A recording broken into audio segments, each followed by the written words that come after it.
Halo teman-teman, perkenalkan saya Dinda Yulaviatra dari Fakultas Teknik. Nah, di sini saya akan menjelaskan mengenai tesis saya, optimasi spirulina plantensis yang dikultivasi pada media LDP. Nah, saat ini di Indonesia merupakan salah satu produsen kelapa sawit terbesar di dunia. Hasil dari produksi minyak kelapa sawit itu menghasilkan limbah yang biasa disebut pome. Pome sendiri memiliki nilai kandungan bahan organik yang cukup tinggi, contohnya kandungan chemical oksigen demand yang berkisar antara 15.000 sampai 65.000 mg per liter.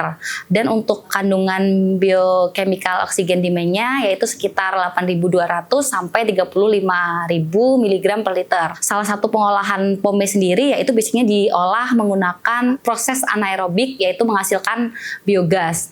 Tetapi pada proses ini menghasilkan limbah tambahan yang berupa liquid digestate of pome. Liquid digestate of pome sendiri yaitu merupakan hasil efluen dari proses anaerobik dengan kandungan COD yang lebih sedikit, yaitu sekitar 6.467 mg per liter. Namun hasilnya ini masih belum memenuhi baku mutu, yang mana diharuskan untuk diolah lebih lanjut agar memenuhi nilai baku mutu yang ditetapkan oleh pemerintah. Nah, salah satu caranya yaitu bioremediasi. Nah, bioremediasi sendiri yaitu proses pemanfaatan mikroorganisme tanaman atau enzim biologis, atau bisa dengan mikroalga juga untuk menghilangkan pencemar atau kontaminan. Kenapa menggunakan mikroalga? Karena mikroalga memiliki potensi sebagai bioremediator alami.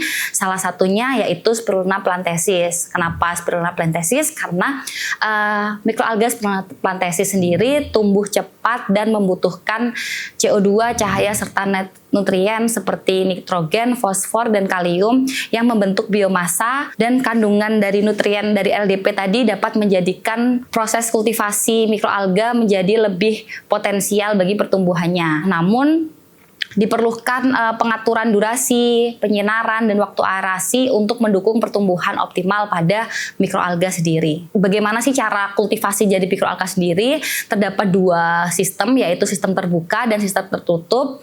Di mana sistem terbuka ini biasanya berbentuk kolam terbuka, sedangkan tertutup ini sering digunakan sebagai fotobioremediator. Dan untuk penelitian saat ini kita menggunakan sistem tertutup, yaitu dengan fotobioremediator dengan perangkat tertutup yang menyediakan lingkungan terkendali untuk pertumbuhan mikroalganya, seperti pengaturan lampu, kemudian aerasi, dan lain-lain. Proses bioremediasi sendiri yaitu proses pembersihan lingkungan dari pencemar dengan menggunakan mikroalga sendiri.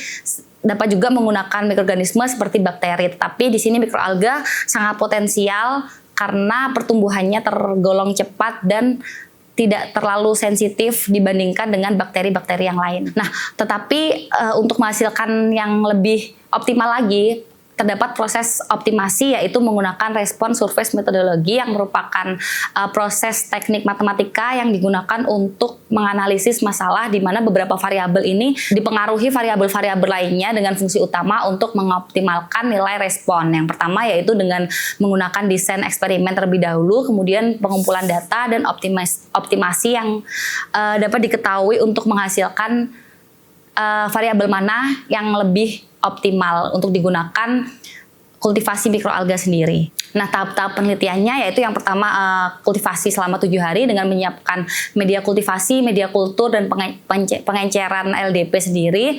Kemudian dikultivasi selama 7 hari, kemudian pengukuran BOD/COD pada awal kultivasi dan akhir kultivasi, kemudian perhitungan kepadatan sel serta analisis data berupa kadar BOD/COD serta kepadatan sel menggunakan metode RSM seperti yang saya jelaskan di awal tadi. Dan hasil optimasinya menunjukkan bahwa cukup efektif dengan pengaturan parameter yang tepat, terjadi penurunan COD hingga 66 mg per liter dan BOD hingga 81,57 mg per liter dengan kepadatan sel mencapai 1,54 kali 10 pangkat 6 sel per mililiter.